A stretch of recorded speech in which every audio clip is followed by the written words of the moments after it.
Kulraj Khanalji. Can you tell us a little bit about yourself? म चाहिँ अहिले teaching गर्छु, लेक्चर गर्छु।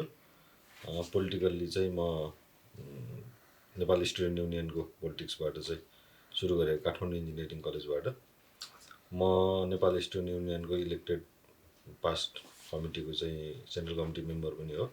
अहिले म चाहिँ प्रतिनिधि सभाको लागि दाङ क्षेत्र नम्बर 2बाट नेपाली कङ्ग्रेसको क्षेत्रीय समितिले मलाई प्रतिनिधि सभा सदस्यको रूपमा सिफारिस पनि गरेको छ। मेरो आफ्नो क्षेत्र पनि त्यही हो।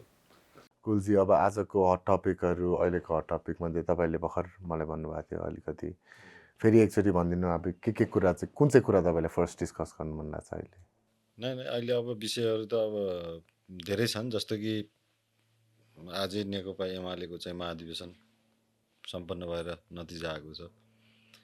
सायद केपी शर्मा ओली नै तेस्रो पटक चाहिँ नेकपा एमालेको अध्यक्षको रूपमा निर्वाचित हुनुभएको छ। अब शेरबहादुर देउवा नेपाली काङ्ग्रेसको पार्टी सभापति डडेलधुराबाट अन्तिम पटक चुनाव लड्ने भन्ने समाचारहरू छन् हैन। अब खासमा चाहिँ मैले अघि पनि भने, यो जेनजी आन्दोलन पछाडि चाहिँ जसले यो आन्दोलनको स्पिरिटलाई जसले फिल गर्नुभयो, उहाँहरू चाहिँ स्वत आफू चाहिँ नयाँ पुस्ताले अब गर्नुपर्छ भनेर गइरहनु भएको छ। त्यो कुरा चाहिँ अहिलेको भएका घटनाक्रमले चाहिँ चेन्ज केही चाहिरहेको अथवा चेन्जको पक्षमा उहाँहरू हुनुहुन्छ जस्तो मलाई लाग्दैन। चेन्ज मतलब फेरि अब पार्टीभित्रै पनि विकल्पको चेन्जको कुरा गरिरहेको छ। तर यो जेनजी आन्दोलन पछाडि चाहिँ म्याक्सिमम युवाहरूको कुरा चाहिँ म चाहिँ के कुरामा चाहिँ फोकस छु भन्दाखेरि, जस्तो युवा नेता भनेको जस्तो रामकुमारी झाँक्रीकै हो कि अब सायद मैले भर्खर रिसेन्टली हेरिरहेको थिएँ कि एउटा हस्बेन्ड के अरे गर्लफ्रेन्ड बोयफ्रेन्डको झगडालाई चाहिँ जेनजी आन्दोलन गराइयो, घर जलाउनलाई गर्लफ्रेन्डको भने जस्तो उहाँले अभिव्यक्ति उहाँको आइरहेको थियो। अब जेनजी आन्दोलनलाई नै त्यसरी चाहिँ अपव्याख्या गर्ने हैन, यो कुराले गर्दाखेरि चाहिँ यिनीहरूले पाउने चाहिँ के हो, जस्तो अब गगन थापाले ढुङ्गा हानेको फोटो प्राय भाइरल भइरहेको हुन्छ, देखिरहेको हुन्छौँ। रामकुमारी झाँक्रीले पनि टाउको फुटाएको त्यतिखेर आन्दोलनमा सबै फोटोहरू छन्। त्यो त्यति बेलाको राज्य सत्ता चाहिँ युवामुखी छैन हैन, स्वतन्त्रतामुखी छैन भनेर उहाँहरूले गरेको आन्दोलन, उहाँहरूले हानेको ढुङ्गा, उहाँहरूले फुटाएको टाउको को बेलाको राज्य सत्ता गलत थियो या अहिले चाहिँ यत्रो युवा चाहिँ एक दिनमा 76 जना चाहिँ शहीद हुनुपर्ने उकुस मुकुस समाजमा हुँदा पनि उहाँहरूले युवाभित्रको त्यो उकुस मुकुस चाहिँ त्यति बेला ढुङ्गा हानेका र टाउका फुटाएकाहरूले चाहिँ बुझ्न नसक्नु चाहिँ उहाँहरूको चाहिँ राजनीतिक असहिष्णुता हो। त्यो त क्लियर छ। त्यही भएर जेनजी आन्दोलन पछाडि पार्टीभित्र पनि चाहिँ एक किसिमको तपाईँहरूलाई मात्रै नराम्रो भने हो, हामीलाई होइन भन्ने खालको भाष्य बनाएर पार्टीलाई हामी रूपान्तरण हुँदैछौँ भन्ने खालको जनतालाई भ्रम छर्न खोजिएको छ। यथार्थमा त्यो होइन। जेनजी आन्दोलन पछाडि उनीहरूले चाहिँ असफल भएका पात्रहरू बिदाय हुनुहोस् प्लिज भने हो होइन, त्यसलाई त्यही रूपमै बुझ्नुपर्छ। एउटा युवा नेत्री जसले हिजोको व्यवस्था ठिक थिएन, राज्य सत्ता भनेर टाउको फुटाएर आएको छ, उसले चाहिँ आज गर्लफ्रेन्ड बोयफ्रेन्डको झगडालाई चाहिँ गर्लफ्रेन्डको घर जलाउनलाई जेनजी आन्दोलन भयो गराइयो, हामीले बुझाएको छैनौँ र भने जस्तो अभिव्यक्ति, यो खालको अभिव्यक्ति चाहिँ यत्रो युवाहरूको आन्दोलनमाथि यो खालको अभिव्यक्ति आउँछ भने उनीहरूको चेतनाको स्तर, राजनीतिक सोच, युवाहरूमा अथवा देशमा भएको असन्तुष्टिहरू, समाजमा भएको असन्तुष्टिहरूलाई सम्बोधन गर्ने क्षमता, सम्बोधन गर्नलाई त पहिला त बुझ्नु पर्यो। त्यत्रो आन्दोलनलाई त यस्तो भाष्य बनाउँदैछन् भनेपछि अनि त्यस्तै खालका मान्छेहरूबाट मतदान भएर निर्वाचित भइसकेपछि त रिजल्ट त सेमै आउने हो। त्यही भएर अब समाजमा निको चाहनेहरू, समाजलाई सही चाहिँ विकास समृद्धिको भ्रष्टाचार रहित समाज परिकल्पना गर्नेहरू यो निर्वाचनमा एक ठाउँमा आउँछन् होला, आउनुपर्छ, अनि मात्रै सम्भव छ। हजुर, भनेपछि अब यो इलेक्सन्स, निर्वाचन भनौँ, यो इलेक्सन्स हुँदैन कि पुस गर्छौँ कि भन्ने टाइपको मेसेज चाहिँ मैले सुदनजीबाट पनि उनको फायर साइडको एपिसोडमा अलिकति त्यही बुझेँ मैले चाहिँ। दाइले त्यो हेर्नु भएको थियो कि थिएन? मैले हेरेँ, मैले पुरै हेरेँ। अब सुदन गुरुङजी पनि आफूमा चाहिँ देश बनाउनुपर्छ, अब हामीले नबनाए कसले भन्ने भावना बोकेको एउटा चाहिँ साँचो नेपाली युवा हो। तपाईँ हामी जस्तै आम नेपाली युवा हो, जसले देश सुध्रेको हेर्न चाहन्छ, होइन भयो अति भयो भन्ने भावना छ भित्र, त्यही खालको लाग्छ। केही राजनीतिक चेत चाहिँ पछिल्लो समय उहाँमा चाहिँ मैले देखेँ त्यो इन्टरभ्यू पछाडि चाहिँ, जस्तो कि अहिलेकै सरकारबाट संविधान संशोधन गर्न सकिँदैन भन्ने कुरा हामीले अहिले आएर बुझ्यौँ भन्नुहुन्छ होइन।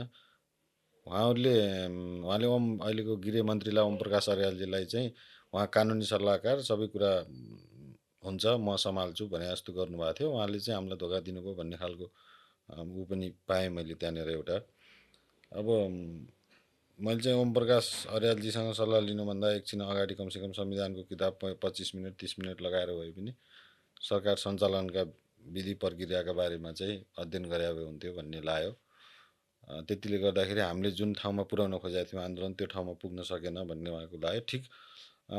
ठिकै छ। अब एउटा युवा चाहिँ अगाडि म चाहिँ गलत भइरहेछ भनेर आउँदै गर्दा अब सुदन गुरुङलाई पनि नागरिकताका विषयदेखि चाहिँ नेपाली होइनदेखि होइन धेरै कुराहरू हामीले आफै आफ्नो सोसल मिडियामा देख्यौँ नि त होइन, हामीले पनि सुन्यौँ। सरकारले पनि चाहिँ अनुसन्धान गर्ने भनेर अब उसले पनि आफूले पाउने दुःखहरू खासमा जे पाइरहेछ ऊ राष्ट्रकै लागि केही गर्नुपर्छ भनेर लागेको युवा जस्तो लाग्छ मलाई चाहिँ। राम्रै छ त्यो कुराहरू, राम्रै भयो त्यहाँनिर। अर्को चाहिँ निर्वाचन हाम्रो माग पुरा भएन भने निर्वाचन हुन सक्दैन भन्ने खालको कुराहरू रहेछ त्यसमा मेन चाहिँ, त्यो पनि देखेँ मैले। अब उहाँहरूको माग पुरा नभएसम्म निर्वाचन नहुने हो भनेर त्यो माग चाहिँ भ्रष्टाचार विरुद्धका छानबिन हुनुपर्छ भन्ने हो भने अब त्यो सम्बन्धित निकायहरूले गरिरहेको होला। मैले अघि नै पनि भनिसकेँ, फेरि सम्बन्धित निकायको पारदर्शितामाथि हामीलाई चाहिँ विश्वास छैन भनेर उहाँहरूले भन्दै गर्दा त्यो सम्बन्धित निकायभित्र भएका पात्रहरू परिवर्तन गर्ने अधिकार पनि छैन फेरि होइन। त्यो भावनाले त्यति सहज चाहिँ देखिँदैन उहाँले भने जस्तो कुरा चाहिँ। चुनाव हुन दिन्न हाम्रो माग पुरा नभएसम्म। माग एउटा बाटोमा जाने भयो, भ्रष्टाचारको लागि चाहिँ त्यसलाई निर्मूल पार्नलाई काम गर्ने जो निकाय छन् उनीहरूले आफ्नो काम गर्ने भयो। तर देशलाई चाहिँ एउटा लयमा फर्काउनलाई त यो त चुनावी सरकार 6 महिना, यसको म्यान्डेट नै 6 महिना हो। 6 महिना नभइसकेपछि फेरि नेपाली कङ्ग्रेसले पनि संसद पुनर्स्थापनाको कुनै सांसद मार्फत दर्ता गराएको छ, जस्तै एमालेबाट पनि छ। अब फेरि पुनः संसद पुनर्स्थापना भएर जेएनजी राजनीतिक दल देशभित्रका अन्य शक्तिहरू होइन, अब कतिले चाहिँ अभिभावकको रूपमा राजा हुनुपर्छ भनिरहेका कुराहरू पनि छन् होइन। जुन कुनाबाट उठेका जे आवाज भए पनि राष्ट्रभित्रका सम्पूर्ण आवाजहरू एउटा टेबलमा बसेर अब चाहिँ फाइनल यो गरौँ भन्ने कन्डिसन आयो भने यसले सरल निकास पाउला। होइन भने यो युवाको विद्रोहलाई पनि विद्रोहको रूपमा पनि एक्सेप्ट गर्ने नचाहने, म त नचाहने भन्छु होइन। यो चान्चुने कुरै होइन नि। यसरी चाहिँ युवाहरू बिना हात हतियार राज्य सत्ता विरुद्ध लड्न सडकमा आएर मर्न तयार भएका, आफ्नो बलिदानी दिन तयार छन्। यसलाई चाहिँ विद्रोह नभएर यसलाई चाहिँ यो अरू शब्दावली प्रयोग गर्न थालेर यसलाई यसको साख गिराउनतिर लाग्यो एउटा राजनीतिक दल अथवा पात्रहरू भने यसले समाजमा निम्त्याउने भनेको दुर्घटना हो। समयमै सबै सचेत हुन जरुरी छ, मिलेर अगाडि बढ्न जरुरी छ। भनेपछि अब एक साइडमा सुदनजी हुनुहुन्छ, पोजिटिभ हुनुहुन्छ, जसले चाहिँ अब उनका र हामी सबैका मागहरू पुरा भएन भने राम्रो, अब जे पनि माग थिए त्यहाँ पुरा भएन भने चाहिँ इलेक्सनलाई पुस गर्ने। अनि अर्को साइडमा चाहिँ फेरि पुराना नेताहरू जस्तै केपी ओली फर्किने होइन। भन्नाले केपी ओली फर्किने र सुदन गुरुङजीको यो रियाक्सन पनि समवाट रिलेटेड जस्तो पनि लाग्यो मलाई होइन। भनेपछि अब चुनाव होला कि नहोला त भयो भने कस्तो होला, राम्रो होला कि नहोला, चुनाव हुनुपर्छ कि पर्दैन जस्तो लाग्छ? नै जेएनजीका मुद्दा पुरा नहुँदै चुनाव हुनुपर्छ अथवा हुन्छ भन्ने जस्तो पनि मलाई पनि लाग्दैन। किन भन्दाखेरि तपाईँले जति पनि आन्दोलनहरू हुन्छन् त्यो आन्दोलन पछाडि त आन्दोलनकारी शक्ति र राज्य सत्ताको बिचमा केही सहमति हुन्छ। त्यस पछाडि त्यो सहमतिलाई अनुमोदन गर्नका लागि निर्वाचनमा जाने हो। केही हदसम्म अस्ति जेएनजी पक्षधर र सरकारबीच सहमति त भयो, तर जेन्जी पक्षधरले त्यो सहमतिमा लेखेका बुँदाहरू पुरा भएपछि चुनाव गर्छौँ, जान्छौँ भन्न खोजे हो भने त त्यहाँ पुरा हुने भनेको त यही भ्रष्टाचारका कुराहरू छन्, अन्य कुराहरू छन् होइन। के अरे राज्य व्यवस्था सञ्चालनका कुराहरू पनि छन् त्यहाँ होइन। ती सबै कुराहरू चाहिँ संविधान संशोधन मार्फत मात्रै पुरा हुन सक्छन्। त्यसका लागि संसद चाहियो, संसद अहिले छैन। त्यो भएर पनि कहीँ समाउ सबैजना चाहिँ लास्टमा होइन जेनजीले उठाएका जायज मागहरू पुरा गरौँ, बरु सर्टेन दिनको लागि चाहिँ संसद पुनर्स्थापना गरौँ, ती कुराहरू सकौँ, त्यसपछि निर्वाचनमा एउटा फेरि कमन गभर्मेन्ट बनाएर निर्वाचनमा जाउँ भन्ने खालको कुरामा अन्डरस्ट्यान्डिङमा आउँछन् अथवा आउनुपर्छ भन्ने खालको कुरा पनि थियो सुदनजीको पनि। माग निर्वाचन अगाडि थुप्रै जेनजीका माग भनिएका मागहरू अनुमोदन गर्ने हो भने चाहिँ त्यो पनि एउटा बाटो चाहिँ हो, त्यो हुन्छ नै। चुनाव हुन सकेन भने त अर्को बाटो भनेकै संसद पुनर्स्थापना हो, अरू त्यहाँ तेस्रो बाटो नै छैन नि। संसद पुनर्स्थापना भयो भने त पहिला जस्तै नै भयो नि होइन। भयो तर त्यसको सर्टेन म्यादसहितको म्याद र त्यसले गर्ने ड्युटी हजुर र त्यसको टाइमलाइन होइन, त्यसले यो टाइमलाइनभित्र यो काम गर्ने, त्यसपछि फेरि पहिलाकै अवस्थामा। हजुर मैले बुझेको चाहिँ सुदनजीले भन्नुभयो कि कसैले त भन्नुभएको थियो कहीँ मिडियामा हो या मैले कहीँ पढेको हो।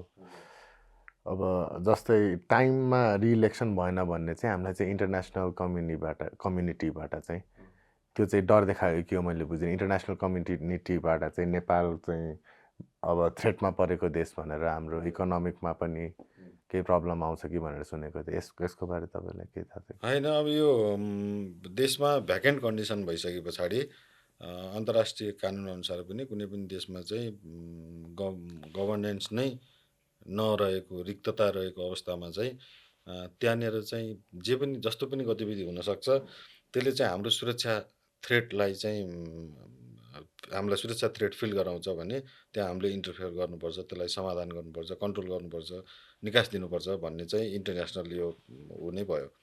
त्यसैलाई त्यही अनुसार पनि अब यो सरकार कुनै पनि अन्तरिम सरकारको म्याद भनेको 6 महिनाभित्र चुनाव गराएर हस्तान्तरण गर्ने हो। जसै 6 महिना सक्यो यो चाहिँ आफै निष्क्रिय भयो। यो आफै निष्क्रिय हुनु भनेको योभन्दा अगाडि जो सक्रिय थियो त्यो सक्रिय हुने हो।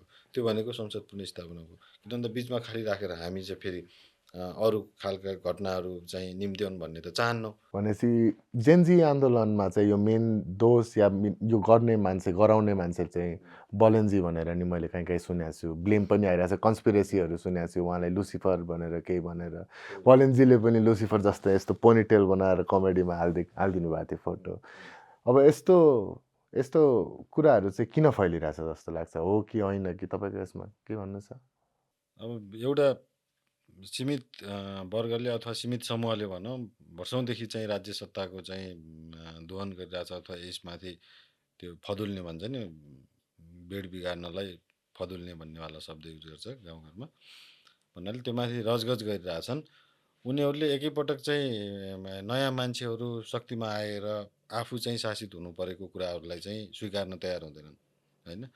बालेनलाई अहिले यो युवा आन्दोलन को डिजाइनर बालेन अथवा जे नामाकरण गरे पनि बालेन आफै यही आन्दोलनमा जुन किसिमको आक्रोश बोकेका युवाहरू छन् त्यही समाजको आक्रोशलाई प्रतिनिधित्व गरेर मेयर जितेको व्यक्ति हो बालेन आफै। त्यो चेतको विजय भएको दिन हो मेयर बालेन काठमाडौँमा चाहिँ जितेको दिन चाहिँ।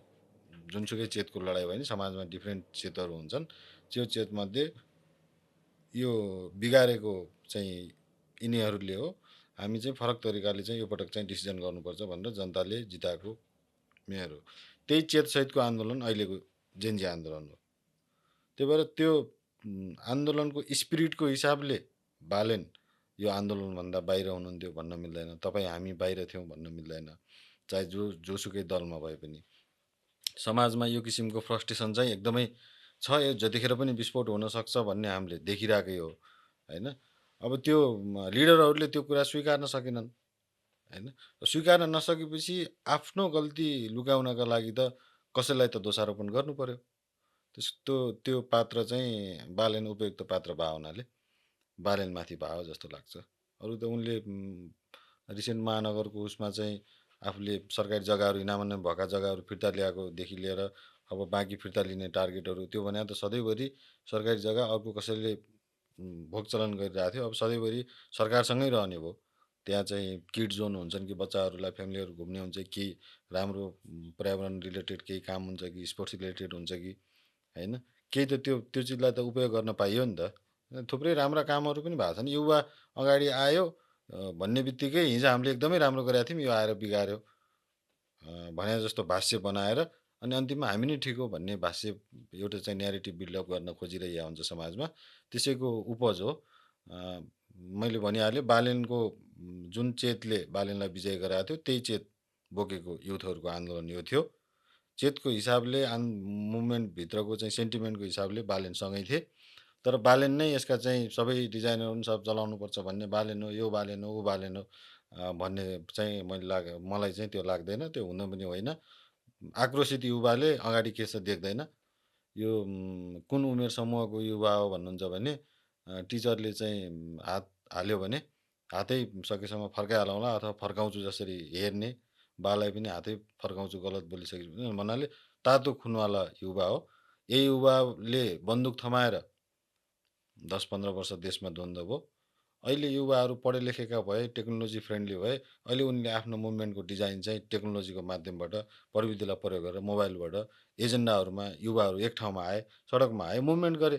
अब अहिले पनि मुभमेन्ट गर्नलाई दलै हुनुपर्छ, तलसम्म सङ्गठन हुनुपर्छ, नत्र यो त कसरी भयो, फलानु पक्ष आयो अथवा पश्चिमाले गर्यो, यसले गर्यो, फलानु चाहिँ उसले देशले चाहिँ यसमा इन्टरफेयर गर्यो जस्ता कुराहरू बनाएर असली जुन जनतामा जुन विस्फोटको चाहिँ ऊ छ भित्र उकुस मुकुस भएर जुन विस्फोट भयो हो त्यसलाई नै त्यो त्यो विषयमै प्रवेश गर्न नदिने, त्यसमा प्रवेश गरेन त्यसको समाधान खोजिने हो। यिनीहरूले डाइभर्ट गर्नलाई नै त्यो विषयमै प्रवेश गर्न नदिने खालको चाहिँ यो न्यारेटिभहरू बिल्डअप गरिरहेछन्, जो एकदमै गलत हो यो कुराहरू। अनि चाहिँ हजुरलाई कस्तो लाग्छ यही सिस्टम चेन्ज नभइकन चुनाव हुने दिशामै गयो भने नेपाल हामी होइन फेरि आन्दोलन हुनु सक्छ जस्तो लाग्छ कि र भइहाल्यो भने पहिलाभन्दा झन् नराम्रो होला कि नहोला कि कन्ट्रोल गर्ला कि गभर्मेन्ट रेडी होला अब सेकेन्ड आन्दोलन? नेपाली जनतालाई चाहिँ जनताहरूलाई लडाउने प्रयास त धेरै पहिलादेखि भइरहेको हो, तर हामी नेपाली चाहिँ एकदम सहिष्णु समाज भएको हुनाले चाहिँ हामी खासमा मिलेर बसिरहेको। एक त हाम्रो चाहिँ हाम्रो ऊ नै मूल मन्त्र भनेकै वसुदैव कुटुम्बकम भन्छौँ हामी होइन, यो संसारलाई नै चाहिँ एउटा घर हो, हामी सबै चाहिँ घरभित्रको परिवार सदस्यहरू हौँ भनेर मान्यता राख्छौँ हामी।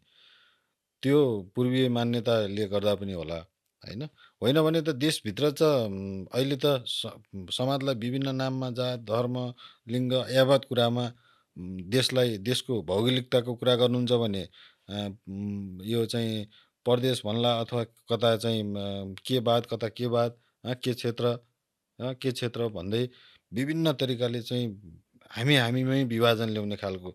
सबसे सुरुमा त हामी नेपाली हो नि होइन, नेपाली हो, नेपाल बन्नु पर्यो। नेपाल विकसित हुने बित्तिकै हामी आफै विकसित भयौँ। कसैले एन्टी इन्डियन चाहिँ पोलिटिक्स गरिरहेको हुन्छ, जस्तो कि इन्डियालाई चाहिँ गाली गरिरहेको छ, ल हामीलाई चाहिँ सबै खाइदिन लागिसक्यो भने जस्तो भाष्य बनाउने, अनि त्यो माइन्डसेटका मान्छेहरूको चाहिँ सपोर्ट लिएर राजनीति गर्ने चलन छ होइन। अब यत्रा ठुला दुईवटा देश चाहिँ आर्थिक समृद्धिको दिशामा तीव्र रफ्तारमा अगाडि बढिरहेको बेलामा हामी बिचको देशले दुईवटा देशसँग चाहिँ कसरी सिन्क्रोनाइज गर्ने भन्ने मात्रै सोच्यौँ भने पनि हामी त अगाडि बढ्यौँ। अहिलेको संसारमा आर्थिक रूपले चाहिँ उन्नति गर्ने बित्तिकै भौगोलिक हिसाबले क्षेत्रफलको हिसाबले ठुलो सानो त कोही हुँदैन। अहिले त जो आर्थिक रूपले सबल छ त्यो नै विकसित हो होइन, त्यो नै ठुलो देश हो होइन। त्यो भावनाले अब हामीसँग चान्सेस छ, हामीले चाहिँ गलत भाष्य बनाएर अब आइहाल्छ, विदेशी हस्तक्षेप भइहाल्छ, यो भइहाल्छ, सब चाहिँ आफ्नो राजनीतिक रोटी सेक्ने कुराहरू हुन्, केही हुँदैन। हामीले टेक्नोलोजीलाई विश्वको रफ्तारमा हामीले इम्प्लिमेन्ट गर्नु पऱ्यो, विश्वकै रफ्तारमा। हामीले भारतमा मोबाइल चलाउने बेला हामीले मोबाइल चलाएनौँ, हामी धेरै पछि यो चाहिँ कृष्णबहादुर महरा सञ्चार मन्त्री भइसके पछाडि माओवादी सत्तामा आएको बेलामा त्यतिखेर बल्ल इन्टरनेटको पहुँच चाहिँ गाउँ गाउँसम्म पुर्याउने टेलिफोनको कुराहरू सुरु भयो क्या खासमा नेपालमा। हामी त्यही कुरामा त्यति पछाडि थियौँ। अब अहिले एआईको लागि भर्खर नीति बनाएर फेरि एउटा कुनामा थन्काइरहेछौँ। हाम्रो जस्तो चाहिँ यो जियोग्राफिकल्ली डाइभर्स कन्ट्रीमा चाहिँ यति चाहिँ एआईको चाहिँ हेल्थ केयरदेखि लिएर धेरै कुरामा हामीले एआईलाई इम्प्लिमेन्टकै कन्डिसनमा जानु पऱ्यो क्या। टेक्नोलोजी भनेको भर्खर आएको छ, पछि प्रयोग गरौँला, अरूले गर्दैछन् भनेर भन्नु भनेको हामी पछाडि पर्नु हो होइन। हामीले कहाँ कहाँ इम्प्लिमेन्ट गर्न सक्छौँ गर्नु पऱ्यो होइन। अपाङ्गता भएका बाटो यात्रीदेखि धेरै ठाउँमा एआईलाई कहाँ कहाँ चाहिँ कसरी प्रयोग गर्न सकिन्छ, सिस्टमभित्र प्रयोग गर्नु पऱ्यो होइन। अहिले एकजना चाहिँ हाम्रो यो नेपाल सरकारको चाहिँ ई गभर्नेन्स भन्ने अहिले ऊ छ, एउटा बडी छ। त्यहाँ चाहिँ दिपेश विष्ट इन्जिनियर हुनुहुन्छ एकजना, कीर्तिपुर नेता पनि हुनुहुन्छ, अहिले सायद सांसद उठ्दै हुनुहुन्छ। उहाँले चाहिँ त्यहाँ सिइओ भएर काम गरिरहनु भएको छ। त्यहाँ चाहिँ उहाँहरूले चाहिँ एउटा सिस्टम बनाउनु भएको छ कि डाटाको। जस्तो देशका विभिन्न निकायहरूको बिचमा डेटा सेक्युरिटीलाई मेन्टेन गरेर कति डेटाको एक्सचेन्ज हुने त होइन। जस्तो तपाईँको बच्चाको बुवा आमाको नाम र बच्चाको नाम चाहिने ठाउँमा बच्चाको ब्लड ग्रुप, जन्म मिति दिनु परेन नि, त्यो हाइड गर्न मिल्यो नि त होइन। भन्नाले डेटाहरूको एक्सचेन्जको लागि चाहिँ प्रोटोकल बनाउने, तर एउटा सेन्ट्रल पोइन्ट बनाउने के, एउटा सेन्ट्रल पोइन्ट बनाउने, ताकि धेरै एउटै चिजका लागि हामी धेरै ठाउँमा धाउन नपरोस्। हामी कस्तो कार्यालयमा छौँ, त्यही मालपोतले हामीलाई जग्गाको पूर्जा दिन्छ, फेरि त्यही मालपोतले त्यही आफूले दिएको पूर्जाको फोटोकपी माग्छ। मेरो नागरिकता नम्बर मागोस्, सबै चिज आफै हेरोस्, त्यहीबाट त्यही कपी गर्ने हो, कपी गरेर राखिदियोस् होइन। कुनै कार्यालय भन्नुहोस्, त्रिभुवन विश्वविद्यालयदेखि कुनै पनि परीक्षा नियन्त्रक कार्यालयदेखि कुनै पनि ठाउँ नेपाल सरकारको जहाँ हामीसँग फोटोकपी नमाग्ने ठाउँ भन्नुहोस्। किन माग्ने हामीसँग फोटोकपी भने कि गभर्मेन्टले नै दिएन त्यो सबै चिज।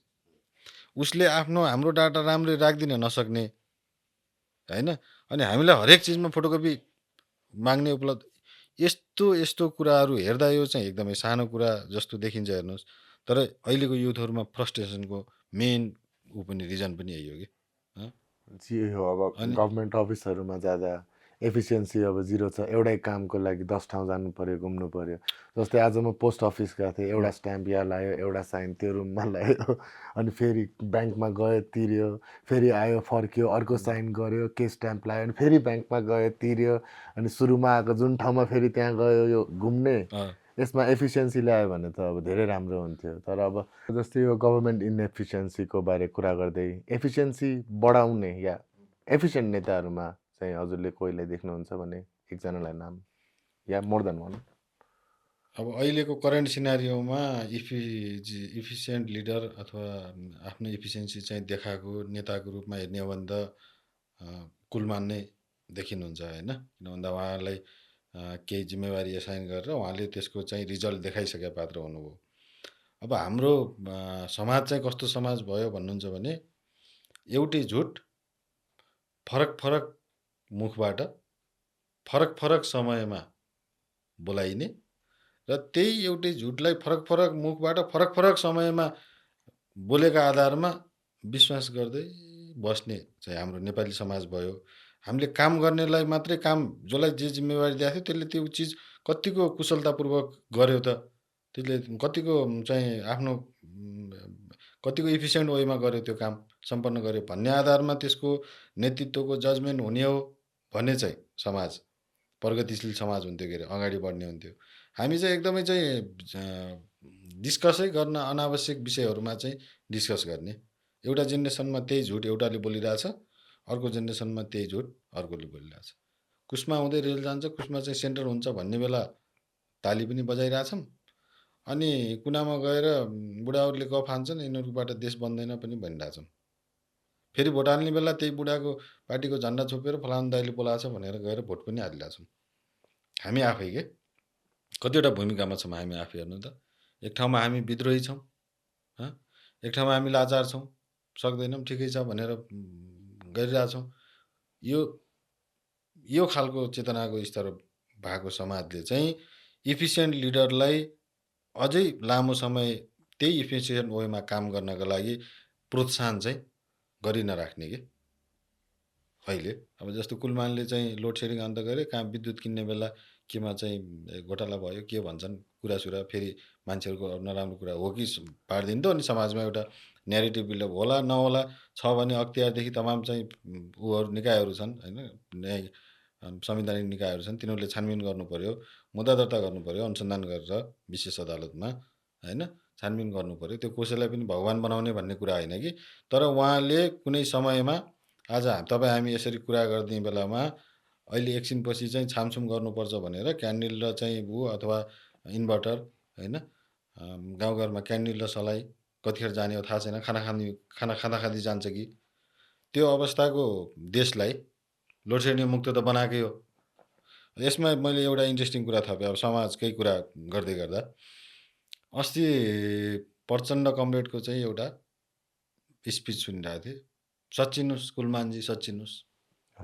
भनेको अनि मैले यसो सोचेँ अब त्यो प्रचण्डलाई कुलमानलाई मैले बनाऊँ भनेर क्रेडिट लिएर राजनीति टिकाउनु पर्ने अवस्थामा पुगे जसले देशको सारा परिवर्तन मैले गरे भन्छन् उनले चाहिँ कुलमानले मलाई बनाएको प्रचण्डले नभनिदिएर म खतम भयो भनेर रोइरहेको थिएँ मिडियामा कुन मिडियामा होइन भन्नाले त्यो खालको क्रेडिट मलाई दिनुपर्छ भन्ने खालको उहाँको भाष्य थियो होइन बरु मैले चाहिँ के भन्छु भन्दा प्रचण्डजीले चाहिँ कमरेडले चाहिँ त्यो बेलामा त्यत्रा निकायहरूमा प्रमुख बनाउने जिम्मेवारीमा म थिएँ एज अ प्राइम मिनिस्टर त्यति एउटा ठाउँमा मात्रै मैले सही मान्छे बनाउन सकेछु है धिक्कार छ मलाई भनेर उहाँले आफ्नो गल्ती बोध गर्नुपर्ने हो र त्यो एउटा राम्रो निर्णय गरे हुनाले त्यो निर्णयको क्रेडिट लिनुपर्ने हो उहाँले व्यक्तिले क्रेडिट दिन भनेर रिसाइरहनु भएको छ उहाँ एउटा शैलीमा हुनुहुन्छ त्यही एकजना मात्रै राम्रो मान्छे कहीँबाट झुकेर बन्यो भने बनेको नत्र राम्रा बनाउनेमा उहाँहरू हुनुहुन्न त्यो राम्रो बनाएले त्यही बाटो मात्रै हिँड्यो भने त उसले त राम्रो बनाउने हो अब उसले राम्रो बनाउनेहरूलाई लिएर अगाडि बढ्ने हो त्यो भावनाले मैले चाहिँ आउटपुट देखाएर आएको मान्छेलाई समाजले त अझै अगाडि बढ भनेर जहिले पनि प्रोत्साहन गर्नुपर्छ तान्ने पछाडि तान्ने होइन ड्र्याग गर्ने कुराले चाहिँ समाज कहिले पनि अगाडि बढ्न सक्दैन समाजमा राम्रा कुराहरू हुन्नन् त्यो पोजिटिभ समाज होइन त्यो समाज हजुर भनेपछि अब चाहिँ अलिकति कुलजीको पोलिटिकल आइडियोलोजीको बारे पनि कुरा गरौँ होइन हजुर अनि त्यसमा पनि अब दाइले हजुरले कसलाई सपोर्ट गर्नुहुन्छ अहिले नयाँ पार्टीहरू आइरहेछ अब तपाईँको आइडियोलोजी तपाईँकै सपोर्ट गर्ने पार्टी र मेबी अरू नयाँ पार्टीहरू जसलाई तपाईँ सपोर्ट गर्नु बारे सोच्नु सक्नुहुन्छ उज्यालो नेपाल धेरै रासपा उज्यालो नेपाल रासपा धेरै नयाँ दलहरू चाहिँ आउनु भएको छ मैले भने त यो समाजमा उकुस मुकुस चाहिँ चरम लेभलमै थियो के चरम लेभलमै कसरी छ भन्नुहुन्छ भने मैले यहीँ काठमाडौँको चाहिँ रिसेन्ट घटना अस्ति नै मेरो एकजना साथीको घरमा गएको बेला उहाँको अभिभावकले गरेको कुरा यहाँ कति रोपनी जग्गामा चाहिँ घर रहेछ अगाडि खेतीसेती सबै भएको छोराहरू 3 भाइ 3टे अमेरिका के अरे बुढाबुढी मध्ये बुढो बा मात्रै बस्ने यहाँ अनि उनी चाहिँ खाना बनाएर गएको महिला ऊ बाहिर अब म मर्दैछु अन्तिम सास लिँदैछु भनेर ढोका बाहिर निस्किँदै मेन ढोकाबाट बाहिर निस्किन नपाएर ढोकामै डेथ भएको भन्ने कुरा हो भनेको तपाईँ हाम्रै समाजभित्र यस्तो चाहिँ दुखान्त अवस्था छ नि समाजभित्रको हामी त यहाँ काठमाडौँमा बसेर कुरा गरिरहेछौँ तपाईँ गाउँतिर जानुभयो भने डाँडातिरको बस्ती चाहिँ पुरै खाली छ भनेको बस्ती नै छैन घर यति मात्रै प्रतीक्षामा छ कि कतिखेर त्यो आकाशबाट आउने पानीले आफै पर्खाल गलेर यो घर भत्किन्छ किन भत्काउन दुःख गर्ने भनेर बचाएका घर छन् त्यस्तो थुप्रै गाउँहरू छ हेर्नुहोस् त्यही भएर समाज चाहिँ एकदमै चाहिँ पलायनवाला सोचमा छ मैले भनिहालेँ हाम्रो चौथो अङ्गले पनि मिडियाले पनि अथवा सामाजिक सञ्जालमा पनि दिनदिनै एयरपोर्टबाट मान्छे उड्याएका उडी छन् देश खतम भयो भन्ने खालको न्यारेटिभ बनाउँछन् त्यो उड्याएको मान्छे चाहिँ कति पर्सेन्ट कुन देशमा छन् तिनले पठाएको कति पैसा चाहिँ रेमिट्यान्सको रूपमा यहाँको अर्थतन्त्रमा प्रयोग भइरहेछ त्यसले समाजमा के राम्रा काम भइरहेछन् यो विषयलाई जोड रूपमा उठाउनु पर्ने होइन समाजमा जहिले पनि चाहिँ कुन पक्षलाई समाजको आँखाले कुन पक्षलाई गहिरो तरिकाले हेरोस् भनेर चाहनुहुन्छ तपाईँ त्यो अनुसारको कुराहरू सम्प्रेषण पनि गर्नु पर्यो के हजुर यसमा माइग्रेन्ट वर्क यसमा हजुरले भर्खर जुन टपिक सर्च गर्नुभयो यो मैले पनि सोचिरहेको यो टपिक हो जस्तै माइग्रेन्ट वर्करहरूले धेरै रेमिटेन्स ल्याउँछन् होइन त्यो माइग्रेन्ट वर्करहरूको रेमिटेन्स अब जब उनीहरू बाहिर जान्छन् हजुर वहाँ अब राम्रो वर्किङ कन्डिसन्स हुँदैन हजुर होइन वर्किङ कन्डिसन्स नराम्रो भएपछि फर्किँदा उनी धेरै वर्करहरू चाहिँ किडनी डिजिज लिएर फर्किन्छन् होइन हजुर हजुर यसको बारे तपाईँले केही भन्नु मन छ गभर्मेन्टले नै केही गर्नुपर्ने हो कसैले केही गरेछ गभर्मेन्टले हेर्नु न अब गभर्मेन्टले गर्ने कुराहरू विदेश जाने मान्छेको पासपोर्ट बनाउनेदेखि मेडिकल गर्नेदेखि सबै कुराहरू चाहिँ एउटा वैदेशिक रोजगारवाला निकाय अलग बनाएर त्यो फास्ट ट्र्याकमा कामहरू गर्नु पऱ्यो क्या मान्छेहरूको अनि जो विदेश गएको छ उनीहरूको जाने बेलैको चाहिँ हेल्थ इन्सुरेन्सदेखि लिएर उता विदेशमा बसेर उसले देशको लागि रेमिट्यान्स पठाइराखेका बखतमा उसको परिवारलाई राज्यले दिने सुविधाहरू उसको बालबच्चालाई स्कुलमा दिने सुविधाहरू र भोलि ऊ आफ्नो श्रम त्यहाँ बेचेर एउटा समयपछि यहाँ फर्किँदै गर्दा सरकारले आजसम्म रेमिट्यान्स पठाए बापत सर्टेन रिवार्ड गर्ने व्यवस्थाहरू यस्ता व्यवस्थाहरू त सरकारले गर्नु पऱ्यो नि यो खालको कुराहरू त ल्याउनु पऱ्यो सिस्टम बनाउनु पऱ्यो होइन छैन उनीहरूको कस्तो छ भन्दाखेरि विदेश रेमिट्यान्स पठाएछन् देश पनि चल्या छ त्यही पैसाले चाहिँ समाजमा चल्या छ फेरि घर बनाउनु खोजेका छन् फेरि त्यहाँ राजस्व तिरेछन् पैसा पठाउनु खोजेका थिए त्यतिखेर राजस्व तिरे होइन भोलि घर बनाए फेरि राजस्व तिरे होइन सुविधा केही पाएको छैनन् त्यो अवस्थामा छन् यसरी लामो समय चाहिँ चल्दैन अथवा उनीहरू धेरै लामो समय पछाडि उनीहरूले यहाँ एउटा जेनेरेसन पछाडि पठाउन छोड्छन् पैसा त्यतिखेरको समाज के हुने रेमिटेन्स हाम्रो ठुलो पार्ट हो उहाँ गएको जेनेरेसनले आफ्नो बाआमा यहाँ नभइसकेपछि अब कोही छैन अब हामी हो बुढाबुढी यहीँ छँदैछौँ होइन बच्चा बच्ची हामीसँग छन् अब कसका लागि पैसा पठाउने र भन्ने समय आउने बेलाको नेपाल सोध्नुहोस् त्यतिखेरको अवस्था चाहिँ के हुन्छ केबाट गर्ने कृषि त हामीले पोल्न खाइसक्यौँ मैले त सोचेको थिएँ कि यो रेमिटेन्स रोकिन्छ भनेर मैले पनि सुने तर यो पर्सपेक्टिभबाट चाहिँ मैले कहिले सोचेको थिएन होला रेमिटेन्स रोकेला उनीहरूले हाम्रो नेपाली वर्कर बोलाउनु छोड्ला तर जस्तै हजुरले भन्नुभयो जेनेरेसन यहाँको एन्ड भएपछि अहिले पो ओल्डर जेनेरेसन या फ्यामिलीलाई पठाइरह्यो फ्यामिली नै उतै भएपछि त यो त अब नेक्स्ट 30-40 इयर्समै हुनसक्ने कुरा हुनसक्छ एकदम त्यो भएपछि अब 30% हामी रेमिटेन्समा डिपेन्डेन्ट छ भने अब हाम्रो रेमिटेन्स ल्याउने माइग्रेन्ट वर्करहरूको लागि केही गर्नु पर्यो हामी यहीँ इम्प्लोइमेन्ट बनाउने तर्फ चाहिँ लाग्नु पर्यो जस्तो लाग्यो हजुरकुलजी जस्तै हामीले अब रेमिटेन्सको बारे कुरा गऱ्यौँ हाम्रो नेपालको टन्नै पपुलेसन चाहिँ बाहिर देशहरूमा छन् उहाँहरूको भोटिङको बारेमा चाहिँ के भइरहेछ तपाईँलाई केही थाहा छ यसको बारे नै अहिले तत्काललाई चाहिँ विभिन्न बाहना देखाएर चाहिँ सम्भव छैन भन्ने खालको कुरा चाहिँ आइरहेको छ निर्वाचन आयोगले तर हामीलाई गर भन्ने हो भने हामी सक्छौँ भन्ने खालको कुरा पनि निर्वाचन आयोगबाट आयो भन्ने मिडियाहरूमा देखियो तर यो चाहिँ हरेक नेपाली विदेशमा रहने हरेक नेपाली नागरिकले आफ्नो देशमा भएको निर्वाचनमा भाग लिन पाउनुपर्छ अब उनीहरूको रेमिट्यान्सबाट देशको अर्थतन्त्र चाहिँ चल्ने उनीहरूको मत चाहिँ यहाँ नचल्ने भन्ने खालको जुन भाष्य बनाउन खोजिएको छ त्यो चाहिँ एकदमै गलत हो र अहिलेको चाहिँ प्रविधियुक्त समाजमा युगमा चाहिँ त्यही कुराको चाहिँ इम्प्लिमेन्ट गर्नलाई त्यति धेरै गाह्रो छ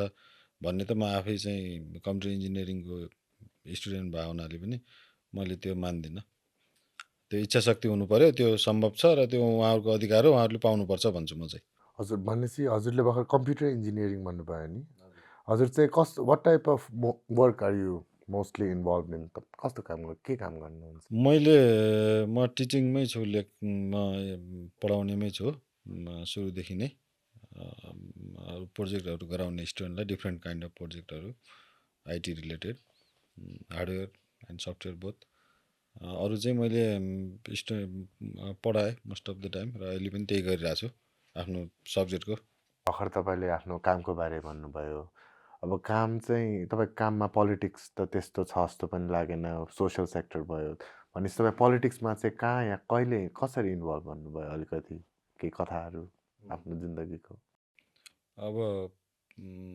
पोलिटिक्स चाहिँ मेरो आफ्नो जन्मेको चाहिँ दाङ गोराई उपमहानगरपालिका अहिले वार्ड नम्बर 6 हो त्यहाँनिर चाहिँ बेरुवा गाउँ भन्ने गाउँ थियो त्यही थियो हाम्रो सानोमा मेरो जन्म भएको चाहिँ घर त्यहाँ चाहिँ अब त्यहाँ त्यति बेला अब नेताहरू आउने जाने अब बुवा नेपाली काङ्ग्रेसमा पछि बुझियो नेपाली कङ्ग्रेस भन्ने त नेपाली कङ्ग्रेसमा हुनुहुने रहेछ। नेपाली कङ्ग्रेसको नेताहरू आउने बस्ने विभिन्न कार्यक्रममा जानु पऱ्यो भने आउने मलाई पनि सँगै लिएर जाने बच्चामा।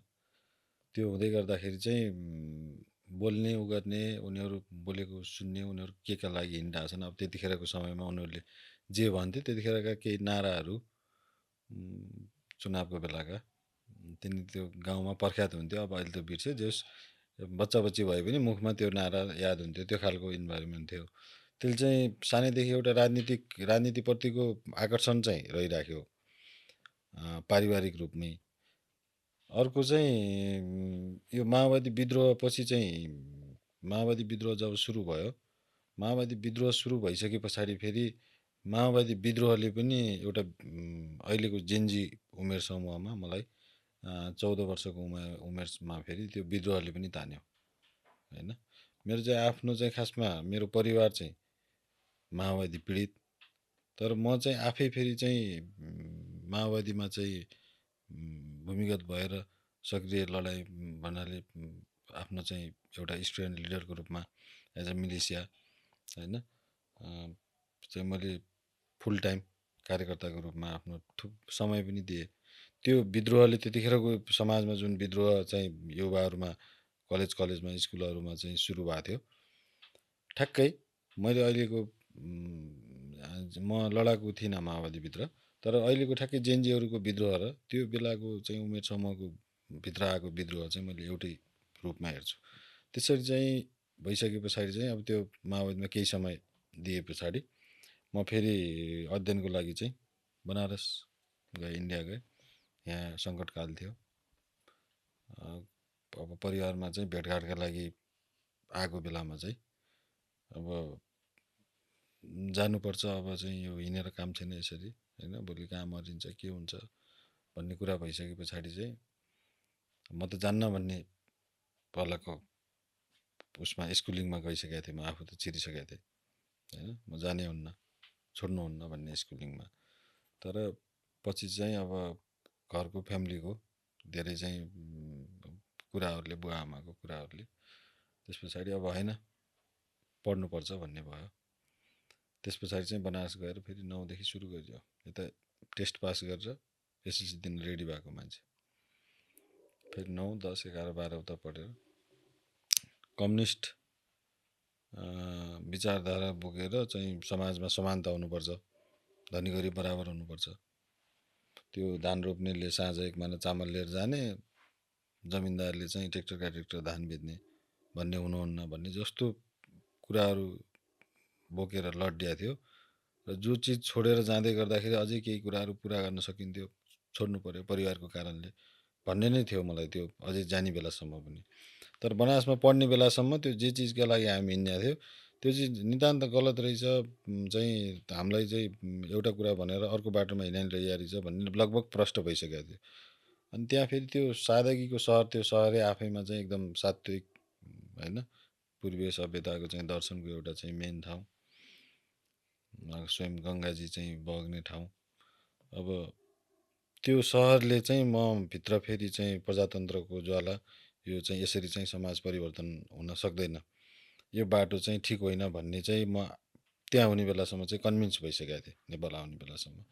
त्यही हुनाले अब बुवा त सधैँभरि चाहिँ प्रजातन्त्रकै वकालत गरेर हिँड्ने मान्छे। फेरि चाहिँ ब्याचलर फर्स्ट इयरमा आइसके पछाडि चाहिँ मलाई त्यही प्रजातान्त्रिक विचारधारालाई बोकेर चाहिँ नेपाली कङ्ग्रेस पार्टीको नेपाल विद्यार्थी सङ्घबाट चाहिँ राजनीति मैले आफ्नो सुरु गरेँ। त्यसपछि म सदस्य निर्वाचित भएँ, पछि सभापति निर्वाचित भएँ। सभापति निर्वाचित हुने बेला पनि म म्यान अफ द इलेक्सन हो, सबैभन्दा धेरै मत ल्याएको पनि मैले हो। र मैले माथिदेखि तलसम्म हामी सबै प्यानल निर्वाचित भयौँ, कोही साथीहरूले पनि हारेनन् हाम्रो तल लड्ने। विद्यार्थीहरूको राम्रो सपोर्ट साथ माया थियो होइन। विद्यार्थी राजनीतिबाट चाहिँ मैले आफूलाई एकदम सक्सेसफुल प्रेसिडेन्टको रूपमा आफूले, म काठमाडौँ इन्जिनियरिङ कलेजमा थिएँ, मैले आफ्नो कार्यकाल पुरा गरेँ। त्यो त्यहाँ पढेका कोही साथीभाइ मार्फत पनि त्यो कुराहरू भन्नाले त्यति बेलाका साथीभाइहरूले राम्रो गरे हो भन्ने गर्नुहुन्छ, भेट्दाखेरि तैँले राम्रो गरे होस् भन्ने गर्नुहुन्छ। त्यस पछाडि नेभी सङ्घको राजनीतिमा आएँ, नेभी सङ्घको केन्द्रीय सदस्य लडेँ म, होइन। त्यसमा पनि टेक्निकल साइडबाट चाहिँ म सबैभन्दा धेरै मत लिएरै निर्वाचित हुने केन्द्रीय सदस्यमा परेँ। यसरी चाहिँ पार्टीको विभिन्न तहमा बस्दै काम गर्दै जिम्मेवारी गर्दै आयो। म यो सेन्ट्रल फर डेमोक्रेटिक इन्जिनियर्स सिडिएनको पनि म संस्थापक प्रदेश सचिव हो लुम्बिनी प्रदेशको। अहिले अरू साथीभाइहरू हुनुहुन्छ। यसरी तमाम कामहरू चाहिँ जिम्मेवारीहरू लिँदै चाहिँ आइयो। तर ती कुराहरूलाई मैले राजनीतिक मान्छेले राजनीति गरेको त्यसको चाहिँ गेन के त केका लागि राजनीति गर्ने भन्दाखेरि, राजनीति गर्ने भनेको समाजमा चाहिँ जे चिज आफूलाई चित्त बुझाएको छैन त्यो चिजलाई सही ट्र्याकमा ल्याउनलाई गर्ने हो, होइन। अब त्यो सही ट्र्याकमा ल्याउनलाई नै यो जुन जेनजी आन्दोलन भएको छ, यसले नै त्यो सही ट्र्याकमा ल्याउनु पर्यो भन्ने आन्दोलन हो कि। त्यही भएर यो जेनजी आन्दोलनको जुन भाष्य, जुन आतङ्ककारी हो भन्ने मैले अघिदेखि जुन कुराको विरोध गरिरहेको छु, त्यही भएर हामीले पनि एउटा भाष्य चाहिँ जेनजी आन्दोलन नै हो, यो मुभमेन्ट हो, क्रान्ति हो भन्ने रूपमा चाहिँ राख्छु। र त्यो भावनाले मैले समयक्रम अनुसार मेरो राजनीतिक, मेरो लिडरसिप ज्ञानले चाहिँ के भन्छ भन्दा, यत्रो सबै चिज देखिसक्यो, मैले आफै भनिहालेँ। एउटा पढ्दै गरेको युवा, 10 क्लासमा चाहिँ एसएलसी दिन रेडी भएको युवा, जसका थुप्रै सपनाहरू थियो होला, होइन। हामी 3 भाइ छौँ मेरो बुवाको, होइन। बुवाकै आफ्नै 3 भाइ छोराहरूलाई चाहिँ यसरी गर्छु अथवा छोरीहरूलाई यसरी गर्छु, बच्चाहरूलाई, दुईटी दिदीहरू हुनुहुन्छ मेरो, आफ्नो सपना हुन्छ। त्यो बेलामा चाहिँ म मरे पनि केही छैन भनेर म आफू चाहिँ साँच्चीकै परिवर्तन गर्ने हो भने मेरो पनि योगदान दिनुपर्छ मैले भनेर झोला बिसाएर चाहिँ बन्दुक बोकेर हिँडेको युवा, कसो चाहिँ घर परिवारमा बाआमाको माया लाएर भेट्न आएको हिसाबले फेरि स्कुल जाने कन्डिसनमा फर्केँ म। उहाँहरूको कुराले, उहाँहरूको चाहिँ भावनाले, उहाँहरूको कन्भिन्सिङ पावर जे भनौँ, जसमा उहाँहरूले देखाएको बाटो ठिक लागेर म फेरि त्यो बाटोमा हिँडेर चाहिँ म आज यो ठाउँमा छु भने मैले त समाजको आन्दोलनका धेरै चरणमा त म आफै सहभागी छु नि, सहभागी छु नि त, होइन। थुप्रै लडाइँहरूलाई नजिकबाट देखिया छ। माओवादी कालमा चाहिँ इन्फर्मेसनको आदान प्रदानदेखि थुप्रै कुराहरू का माध्यमहरू कसरी गरिन्थे, होइन, युद्धहरू कसरी गरिन्थे, कसरी सबै भित्री चाहिँ नेटवर्कहरू चल्थ्यो, त्यो सबै कुराहरू देखेर अब त्यहाँबाट आउने बेला त मैले लगभग मार्क्सवाद र लेनिनवाद सम्झेर यिनी एकिप माइनस बिकिपको फर्मुला बिर्सेर मैले त्यो एसएलसी दिन रेडी भएको मान्छेले, होइन, टिग्नोमेट्रीको थुप्रै फर्मुलाहरू बिर्सेको अवस्था, अहिले आफ्नो चाहिँ जीवन नै अर्को ट्र्याकमा गइसकेको के, होइन। त्यो सबै देखेर आइयो। त्यस पछाडिको यो 19 दिने जनआन्दोलन पछाडि यो देखियो। यो सबै पछाडिको अहिलेको यो जेनजी आन्दोलन देखिसके पछाडि जोसुकै नेताजुले जुन तरिकाले राजनीति गरे होस्, होइन, जहाँ हुँदै अहिले जहाँ होस्, तर ती सबैको दिमागमा चाहिँ के कुरा चाहिँ हल्लाइदिएको छ भन्दाखेरि, यो युवालाई चाहिँ थामिसक्नु गरेर रिसा चाहिँ छैन। युवा एकदमै रिसा छ। किन रिसा छ भन्दाखेरि डेली एउटा कुरा भनेको छ, मैले भने नि, एउटै झुट फरक फरक मुखबाट फरक फरक दिनमा बगाइरहेको छ। अनि हरेक दिन नयाँ टेस्टको झुट आइरहेछ, तर आएको चाहिँ झुट नै छ के। अनि कति दिन त्यो देखेर चाहिँ अहिलेको आउटपुट खोज्ने जेनेरेसन चुप लाग्छ, होइन। त्यही भएर मेरो आफ्नो राजनीति भन्दा पनि अब चाहिँ यो चाहिँ सङ्कटकै अवस्था भयो देशमा चाहिँ एउटा, होइन। तर म आफूलाई राजनीतिक रूपमा चाहिँ समाजका हरेक क्रान्तिमा आफूले केही न केही तरिकाले सहभागी हुन पाइयो, त्यो आधारमा मैले आफूलाई एकदमै नजिकबाट सबै कुरालाई बुझेको, मैले फिल गरेको छु, महसुस गरेको छु प्रत्यक्ष आफै भन्ने चाहिँ मलाई छ, होइन। त्यो कुरामा चाहिँ म आफूलाई प्राउड फिल गर्छु कि म त्यो धारबाट, त्यो ठाउँबाट त्यसरी हुँदै कमसेकम आज यो ठाउँमा त छु। मसँगै हिँडेका थुप्रै साथीभाइहरू जिउँदो छैनन् आज, होइन। म त समयमा पढ्न गएर इन्जिनियर त पढ्ने भए, होइन, आफ्नो जीवन फेरि ट्र्याकमा ल्याए। त्यत्र तमाम मान्छेहरू चाहिँ देशमा के नै परिवर्तन हुन्छ भनेर सहिद भए, होइन। अब 17,000 चाहिँ सहिद भयो भन्छौँ, 5,000 कतिको त प्रचण्ड कमरेडले खुला मञ्चमै जिम्मा पनि लिनुभयो सायद पहिला एउटा भाषणमा, मैले चाहिँ त्यस्तै सुने पनि थिएँ। अब अरू बाँकीको कसले लिने हो होइन? त्यत्रो क्रान्ति पछाडि अब सब चिज खतम थियो, हामीले सब चिज सुधार्यौँ भनेर ल्याएको चिजमा के चिज सुधार्नु भएको रहेछ त चाहिँ एक दिनमा चाहिँ 76-76 जना युवाले चाहिँ बलिदानी दिनुपर्ने र त्यो किसिमको उकुस अहिलेको युथमा छ है भनेर राज्य सत्ता चलाइरहेका मान्छेले सुइँको पनि नपाउने, त्यसलाई सम्बोधनको त कुरै छोडिदिउँ, भोलि के हुँदैछ भन्ने थाहा नपाउने। सिम्पल कुरा छ, छानबिन आयोग भन्छ, गोली कसले चलाएको भन्छ। प्रहरी प्रमुख खापुङलाई आज कार्की आयोगले सायद आज बोलाएको, हामीले कुरा गर्दा चाहिँ बोलाइरहेको भन्ने पनि सुन्यो होइन। सिधै प्रहरीको आइजिपीलाई चाहिँ कसले गोली चलाउन भन्यो तिमीहरूलाई भनेर भन्यो त त्यही नै जवाफ आइरहेछ नि, धेरै लम्बा कुरै छैन नि यहाँ। हजुरले अब हामी सब फेरि सेम प्याटर्नमा गइरहेछौँ भन्नुभयो नि होइन।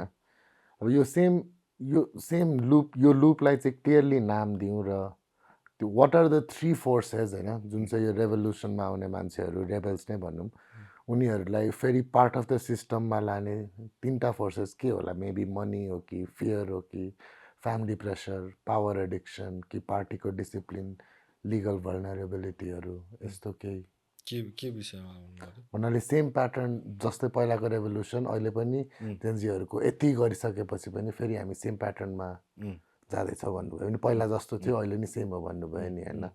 तर अहिले चाहिँ केही डिफ्रेन्ट गर्नुलाई, जस्तै पहिलाको माओवादीहरू पनि आए अनि त्यसपछि रेभोल्युसन भयो सेम सिस्टममा जोडिएर गयो अनि प्रचण्डको अब पुरै स्टोरी छ त्यसपछि। सो यो सेम प्याटर्नमा जेन्जीहरूलाई चाहिँ जानुबाट रोक्नुपर्छ कि पर्दैन, या पर्छ भने किन, पर्दैन भने किन? सेम प्याटर्नमा जानै पर्ने बाध्यात्मक परिस्थितिमा छन्। हामीले सरकार नै अन्तरिम सरकार जुन बनाएको छ उसलाई म्यान्डेट नै 6 महिनामा चुनाव गराउने भन्ने छ होइन।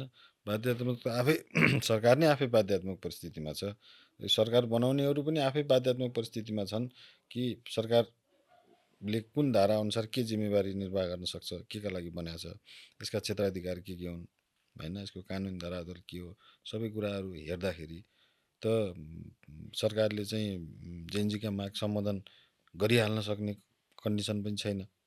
जे माग जेन्जीका हुन् भनेर मुख्य मागहरू आइरहेछन्। नगरेर चुनावमा जाने हो भने मैले भनिहालेँ, आन्दोलन किन हुन्छ भन्दा आन्दोलन पछाडि चाहिँ आन्दोलन र पक्षसँग सम्झौता गरिन्छ र ती सम्झौताहरूलाई पुरा गरे बापत आन्दोलनले त्यो एउटा एचिभमेन्ट लिने हो होइन। अब यहाँ चाहिँ आन्दोलनबाट आएका कुराहरूलाई सेटलमेन्ट गर्नलाई राइट वेमा चाहिँ सेटलमेन्ट छैन, भएन, हुन सकेन। त्यो भावनाले अलिकति जटिल चाहिँ मैले देख्छु। तथापि अब जेन्जीहरू सबै एक ठाउँमा आएर सबै यिनी विकासका पक्षधर हुन् के, जोसुकै समूह हुन् जे हुन्, यो उमेर समूह भनेको देशमा केही भएन, सकेसम्म देश छोडेर जानु नपरे हुन्थ्यो होइन। धेरै दाजुभाइ गइसक्यो, हामी पनि जाने हो, त्यो फलानु गयो, आफ्नो त्यो अस्तिसम्म खेल्ने साथी गएको, सबै चाहिँ गइसक्यो, गाउँ रित्तिसक्यो होइन। हाम्रा सब चाहिँ कर्म गर्ने युवाभरि विदेशी होइन। देशमा चाहिँ सही किसिमको मेन पावर भएन, हाम्रा नर्सहरू विदेशमा गएर चाहिँ सेवा गरिरहेछन्, हाम्रा हस्पिटलमा चाहिँ नर्सको अभाव हुन लागिसक्यो भनेर युवाहरूमा समाजका विभिन्न फ्याक्टरबाट आएको फ्रस्ट्रेसनको आन्दोलन हो त्यो फ्रस्ट्रेसन त सेम छ नि। त्यहाँ जेन्जी विभाजित भन्ने नै हुनुहुन्न भन्छु मैले, त्यो सेम हो, त्यसलाई सुधार्नुपर्छ भन्ने भाषी लिएर पोलिटिक्समा आएको अथवा सडकमा आएको समूह उमेर समूह हो होइन। त्यो भावनाले त्यो उमेर समूहका कुराहरूलाई जतिसक्दो चाँडो जस्तो माध्यमबाट हुन्छ सम्बोधन गरेर देशभित्रका शक्तिहरू देशभित्रै सडकबाट आएका आवाजहरूलाई सम्बोधन गर्ने कुरामा कति पनि नहिचकिचाएर त्यो चाहिँ आत्मबोध गरेर कुराहरू अगाडि बढ्यो भने पिसफुल तरिकाले होइन, हाम्रो शान्त देश वसुधैव कुटुम्बकम मान्ने हामी चाहिँ पूर्वीय दर्शन मान्ने चाहिँ देशका नागरिक हामीलाई त्यो कुराहरूमा चाहिँ एकदमै शान्तिको कुराहरूमा चाहिँ यो तरिकाले गयो भने मात्रै सम्भव छ र हामीले त्यही कुराकै वकालत गर्नुपर्छ भन्छु। समाजलाई विभाजन गर्ने, विभाजित गर्ने होइन, अब झगडा रुचाउने भयो कि समाजले, त्यहाँ दुईजना मिलिरहेछन्, राम्रो गफ गरिरहेछन्, त्यो समाजमा समाचारै बन्दैन अथवा त्यो कुरै हुँदैन, नेगेटिभिटी दुईजना झगडा गरे भने त्यहाँ चाहिँ 25 जना जम्मा भइहाल्ने। कसैले नराम्रो तरिकाले कुराहरू प्रेजेन्ट गर्यो भने त्यो बढी प्रख्यात हुने। त्यही भएर समाचार पनि कस्तो बन्ने होइन, टिआरपीका लागि नेसनल कहिलेका ठुला कहिलेका मिडियाहरूले जे पनि लेखिदिने होइन, जेलाई पनि प्रमुख समाचार बनाइदिने होइन। अब बिचमा चाहिँ सन्दीप लामिछानेकै समाचार हेर्नु, आफै चाहिँ माफी माग्नु पर्ने गरेर पछि उ गरे होइन। भन्नाले कति चाहिँ कस्तो छ त चौथो अङ्ग पनि भनेर पनि जनताले हेर्नु पऱ्यो कि होइन। फ्रस्ट्रेसन हामीले पनि बाँडिरहेछौँ। फ्रस्ट्रेसन छ युवामा, मैले फ्रस्ट्रेसन युवामा छ, तर यति पनि छैन कि यो चाहिँ पुरै जलाइहाल्नुपर्ने पनि मैले देखाएको छैन। के चाहिँ देखाएको छु भन्दाखेरि यो सिस्टमभित्र सेवा प्रवाहमा चाहिँ एकदमै असन्तुष्टि चाहिँ मैले देखाएको छु होइन। सर्भिस डेलिभरीमा गभर्मेन्ट यस्तो चाहिँ कसरी हुनसक्छ भन्ने चाहिँ युवाहरूमा एकदमै चाहिँ फ्रस्ट्रेसन छ होइन। त्यो एकदम आफूलाई पनि फिल हुन्छ हामीलाई। नत्र अरू किसिमले चाहिँ हामीले अङ्गीकार गरेको आर्थिक प्रणाली योभन्दा सुधार गर्नुपर्ने केही छैन। सबै कुरा छ हामी चाहिँ होइन। अब शिक्षामा चाहिँ केही परिमार्जित गर्नुपर्ने छ भने प्राविधिक शिक्षादेखि लिएर सामाजिक प्लस नैतिक शिक्षा पनि चाहिँ आवश्यक छ जस्तो मान्छु मैले अहिले आएर होइन। पहिला थियो त्यो किन हटाइयो, त्यसको चाहिँ हटाइनुको फाइदा के, फाइदा छैन भने कसका फाइदाको लागि हटाइयो त्यो कुराहरू फेरि राख्नु पऱ्यो जस्तो लाग्छ। यस्तो तमाम जे कुरामा चेन्ज गर्न सकिन्छ मिलेर चेन्ज गर्नु पऱ्यो क्या। त्यो कुरामा कमन कुरा देशलाई चाहिँ अगाडि बढाउने कुरा, समाजलाई चाहिँ प्रगतिको दिशामा अगाडि बढाउने कुरामा चाहिँ यो बाहनामा त्यो बाहनामा विभाजित चाहिँ भएर चाहिँ समाज अगाडि बढ्न सक्दैन। विकास समृद्धि त्यसरी हासिल गर्न सकिँदैन। भनेपछि मैले यो कुराबाट एउटा सोच आयो, जस्तै जेनजी अब नयाँ लिडरहरू छन् नि होइन, उनीहरूले कति त अब पार्टी जोइन गर्ने नगर्ने सोचमै छन्, पार्टी जोइन गरिसकेको पनि छैन। अब नोटिस हुने नयाँ लिडर हुने प्लेटफर्म चाहिँ अब यो पार्टी पोलिटिक्सहरूमा छिरेरै नोटिस हुने जस्तो लाग्यो कि मलाई चाहिँ होइन। अब अहिले चाहिँ अब जेनजीहरू यसरी पुरानो सिस्टममा नछिर्ने भनेर बसेर पनि होइन, हाम्रो नयाँ लिडर को हो त भनेर पनि अलिकति थाहा नपाए जस्तो लाग्यो कि मलाई चाहिँ। त्यही भएर नि यस्तो डिभाइडेड छ जस्तो लाग्यो। होइन, हामी मल्टी पार्टी डेमोक्रेसी सिस्टममा छौँ होइन। यहाँ धेरैवटा दलहरूले जनतामा जाने हो, जनताको मत लिने हो, जनताले जुन किसिमले अनुमोदन गर्छन् त्यही किसिमको जिम्मेवारीमा रहेर काम गर्ने हो। हामी त्यो प्रणालीमा छौँ होइन, अहिले यो प्रणाली रहिरहेको प्रणालीमा चाहिँ। अब यसमा जेनजीहरू भनेको एउटा भोटरको त्यो उमेर समूह हो। त्यसले कि त सबै दलभित्र जस्तो एउटा ठाउँमा 3 जना उम्मेदवार छन् भने अब आजको प्रविधिको चाहिँ यो युगमा मान्छेहरूको के हो होइन, कति को चाहिँ कस्तो खालको आचरण राख्छ, को के गर्छ भन्ने कुराहरू थाहा पाउनलाई केही पनि गाह्रो छैन होइन।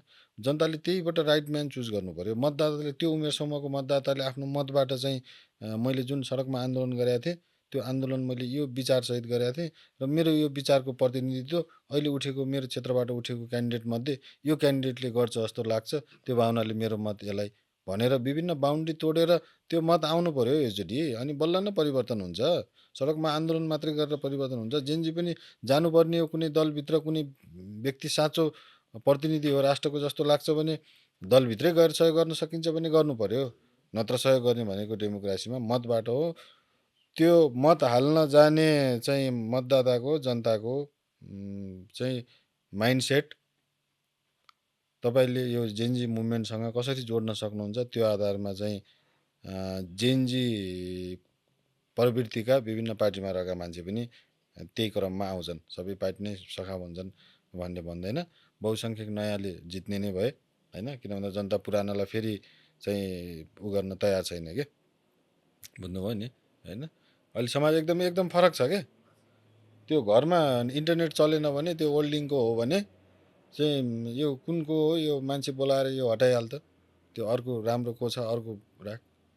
बुवाहरूले जसलाई सुबिसु ओल्डिङ धेरैवटा चाहिँ कम्पनी छन् नेपालमा अब इन्टरनेट प्रदान गर्ने, यिनमध्येमा जो राखे पनि हुन्छ, बरु यो हुनु भएन भन्नाले मान्छे आउटपुट खोजिरहेछ कि। जिम्मेवारी लिने नगर्ने भइसकेपछि मान्छे अप्सन खोजिहाल्छ होइन। अप्सनको राजनीतिमा जेनजीहरूले उम्मेदवारमा पनि अप्सन खोज्नु पऱ्यो।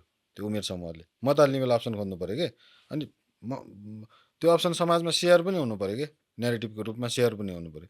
अनि राइट म्यानहरू आउँछन्, भोलि दुर्विकृत होलान्, कोही स्वतन्त्रैबाट राम्रो मान्छेहरू आयो भने पनि भोलि राम्रो काम गर्ने चरणमा दलहरूलाई अब्जर्भ गरेर यस्तो कुरामा चाहिँ मेरो पनि सपोर्ट हुनुपर्छ भनेर कहीँ पोलराइज हुने एउटा पोइन्ट त भेटिन्छ, उनीहरूको मिड पोइन्ट त त्यस्तो ठाउँमा पनि हुन्छन्। कोही को कहाँबाट आयो भन्नेसँग चाहिँ अब सोचेर देशको राजनीति चाहिँ सही दिशामा जान्छ भन्ने चाहिँ मलाई लाग्दैन। किन भन्दा यो आन्दोलनलाई अन्तिम आन्दोलन बनाउनुपर्छ।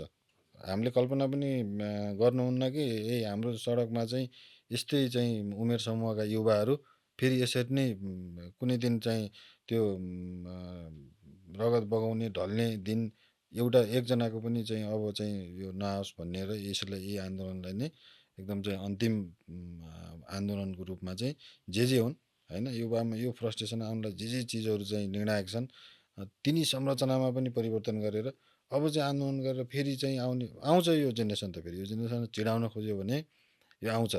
किन आउँछ भन्दाखेरि माओवादी पनि हिजो यही जेनेरेसनलाई बन्दुक बोकाएर आजसम्म त्यही ब्याज खाइरह्यो होइन।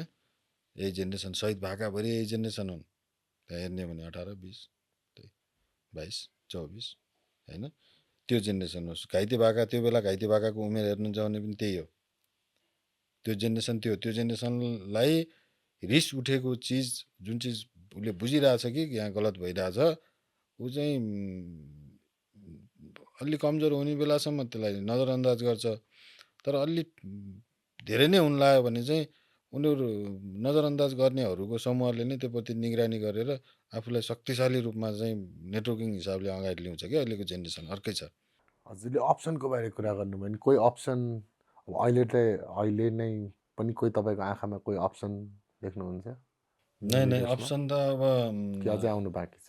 नै अप्सन छन् नेताहरू। मैले भने त अब आउटपुटको आधारमा लिडरसिप मान्ने एउटा माओवादी आन्दोलनको यो 12 बुँदे सम्झौता पछाडि देशमा चाहिँ भन्ने गरे एउटा वाक्य चाहिँ के हो भन्दाखेरि सामाजिक मुद्दाहरूमा हाम्रो ऊ सकियो लडाइँ। अब सामाजिक मुद्दा केही पनि छैनन् हामीले लडेर हासिल गर्नुपर्ने।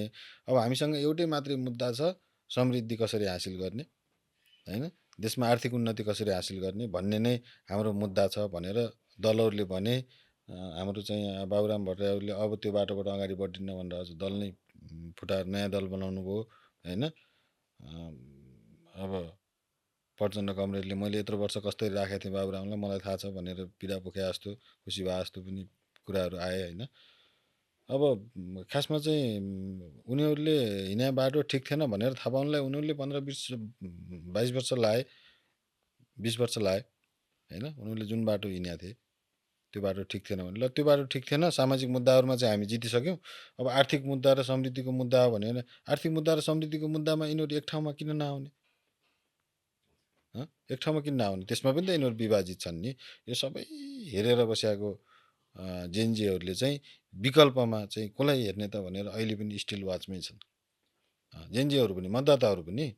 मैले गाउँघरमा कुरा गर्दा पनि दाइ पुरानो दलको त कुरा नगर्नुहोस् भन्छन् होइन। खासमा त पुरानो भने त लामो इतिहास भएका दलहरू हुन्।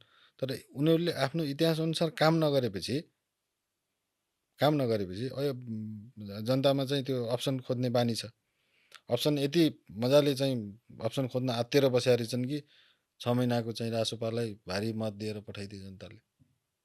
त्यो भारी मतलाई ठुला दलले हामीसितको रिस हो है, अब हामीले बुझेनौँ भने हामी सकियौँ भनेर त्यतिखेरै बुझ्नु पर्थ्यो। त्यो बुझेनन्। ल यो हिरो हुन लाग्यो भने जस्तै घेराबन्दी चाहिँ एउटा चाहिँ टोले गुन्डावाला स्टाइलवाला राजनीति हुन लाग्यो देशमा होइन। त्यसले चाहिँ देशभित्र मानसिकता त दुर्घटनावाला मानसिकता पहिल्यैदेखि थियो। यिनी राजधानीमा बसेर देश चलाइरहेकाले कसरी थाहा पाएनन् त्यो थाहा भएन मलाई। तर गाउँघरमा चाहिँ यिनी चोरहरू मिले फसाए विचारलाई भन्नु त्यो तपाईँले त्यहाँ चिया खाने ठाउँमा कहीँ बसेर त्यो कुरा होइन भनेर तपाईँ विवाद गर्न थाल्नुभयो भने तपाईँ कुरै पत्याउँदैनन् क्या। तपाईँ कुन पार्टीको हो भन्छन् बरु। उनीहरू रासोपाका चाहिँ होइनन् तर उमाथि अन्याय भयो भनेर चाहिँ मान्नेवाला चाहिँ समाज चाहिँ त्यो दिशामा चाहिँ छ कि। त्यो किन छ भन्दाखेरि यिनीहरूप्रतिको विश्वासै बन्न सकिरहेको छैन नि त।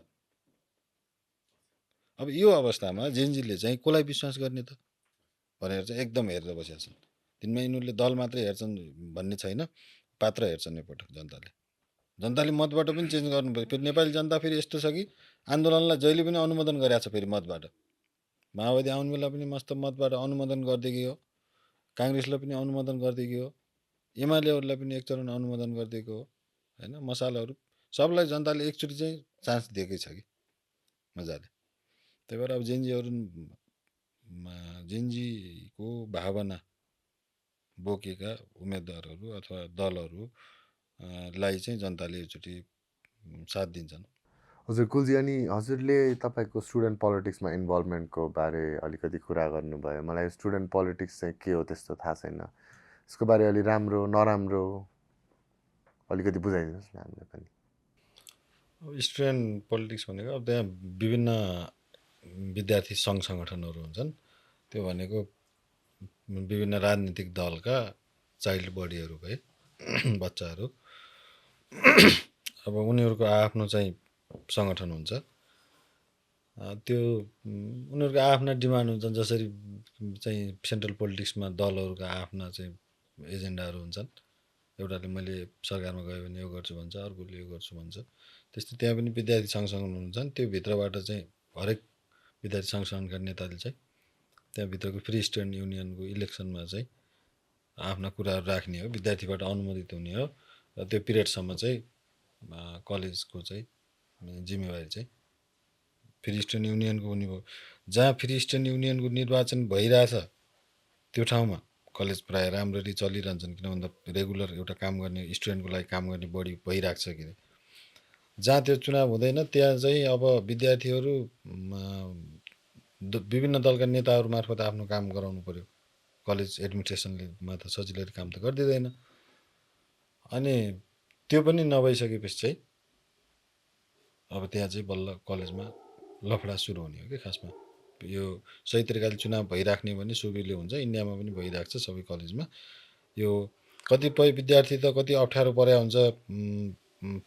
पाउनेले पायो हुन जस्तो सरकारी क्याम्पसमा जो खासमा होस्टेलको सुविधा पाउनुपर्ने हो त्यसले पाइरहेको छैन। अर्को कसैले होस्टेलको सुविधा लिइरहेछ, त्यो टाइपको पनि हुन्छ कि। भन्नाले जस्तै पोलिटिसियनहरूले आम जनताको राइटको लागि फाइट गर्छन्, स्टुडेन्ट पोलिटिसियनहरूले स्टुडेन्टहरूको राइटको बारेमा फाइट स्टुडेन्ट जेसुकै अप्ठ्यारोमा भए पनि त्यहाँ गएर भनिसकेपछि चाहिँ फ्री स्टुडेन्ट युनियन प्रेसिडेन्टले अथवा फ्री स्टुडेन्ट युनियनको मान्छेहरूले चाहिँ विद्यार्थीको यो हुँदैन भन्ने चाहिँ हुँदैन। विद्यार्थीको जेसुकै काम होस्, कहिले उसको समयमा फी नहुन सक्छ, कहिले उसको चाहिँ इक्जाम फी बुझाउन नसक्ने अवस्था हुनसक्छ होइन। कहीँ ट्रान्सफर कहीँ परिरहेको केही कारणले कहीँ ट्रान्सफर लिनुपर्ने होला, उता कलेजले दिन नमान्दा होला, यताको लिन नमान्दा, जेसुकै समस्या हो विद्यार्थीको। कुनै दिन कोही विद्यार्थी अप्ठ्यारो परिहाल्यो होइन, विभिन्न अनि त्यो त कलेजभित्रको कुरा भयो। र स्टुडेन्ट पोलिटिक्स चाहिँ खासमा चाहिँ पहिला चाहिँ समाजभित्र जे मुद्दा छ त्यो मुद्दा सुरुमा स्टुडेन्टको मुद्दा हुन्थ्यो होइन। किनभने स्टुडेन्टको अगाडि चाहिँ हरेक चिज आफ्नो चिज बोल्न पाइन्थ्यो।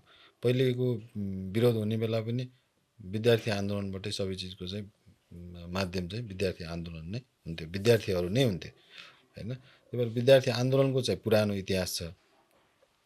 अब अहिले विद्यार्थी राजनीति भनेको आफ्नो चाहिँ गभर्मेन्ट छ आफ्नो पार्टीको भने 4 रुपियाँ पेट्रोलमा महँगी पनि सुतिरहने, आफ्नो पार्टीको छैन अर्कोले 2 रुपियाँ मगाएको छ भने पनि चाहिँ 50 पैसा मगाएको छ भने पनि सडकमा उत्रिने, यो जुनवाला यो स्कुल अफ थटमा अहिलेको स्टुडेन्ट पोलिटिक्स हिँडिरहेछ, यो पनि चाहिँ अहिलेको यो जेनजीको स्पिरिटसँग म्याच हुने स्टुडेन्ट पोलिटिक्स भएन होइन। अब त्यहाँ पनि सुध्रिनु पऱ्यो क्या, त्यहाँ पनि सुध्रिनु पऱ्यो।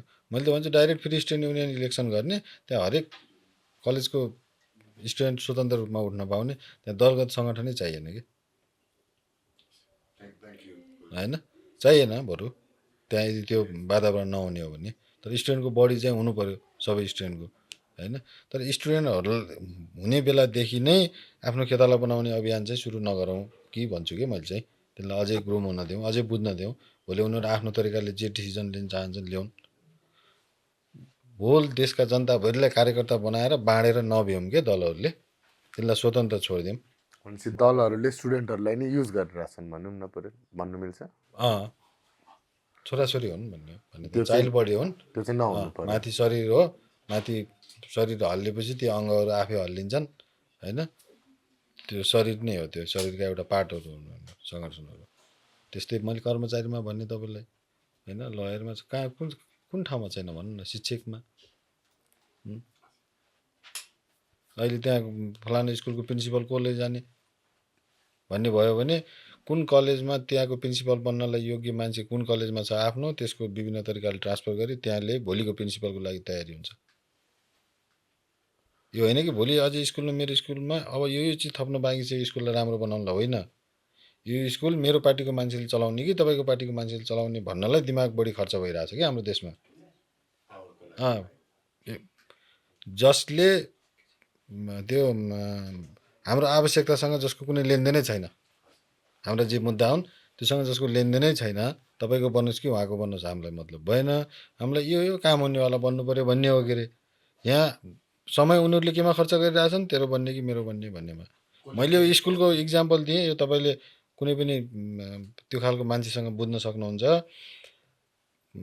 कुनै माविको स्कुलमा निमाविको स्कुलमा कसैलाई प्रिन्सिपल बनाउनु पर्ने छ भने त्यो प्रिन्सिपल बन्ने योग्यताको मान्छे तपाईँको कर्नरको मान्छे छैन भने अर्को कुनै कलेजबाट शिक्षक माग गराएर त्यहाँ आवश्यकता छ भन्ने गराएर ट्याक्क त्योभन्दा हाई लेभलको एउटा ल्याइन्छ ताकि अब रिटायर हुनु लागेको प्रिन्सिपल पछाडि कमान्ड सिधै उसको हातमा आओस् आफ्नो मान्छेको हातमा आओस् भन्नाले त्यो लेभलकोसम्म राजनीति खेल्छन् एउटा विद्यालयमा मैले देखेको छु पहिला त अस्पताल व्यवस्थापन समितिमा पनि त्यस्तै छ होइन खानेपानी समिति भन्छन् त्यहाँ पनि राजनीति घुसेर पिउने पानी हो खासमा त्यो कसरी राम्रो पानी खुवाउने भन्ने त हो त्यो संस्था कसरी राम्रो पानी खुवाउने भन्ने बाहेक अरू टार्गेट हुन्छ खानेपानी संस्थाको अब त्यहाँ छ राजनीति त्यहाँ कसले जित्यो भनेर माला लाउनु पर्ने छ किन यस्तो खालको विभाजनले चाहिँ समाज बन्दैन यही मानसिकताबाट वाक्क भएकाहरूको आन्दोलन चाहिँ जेनजी आन्दोलन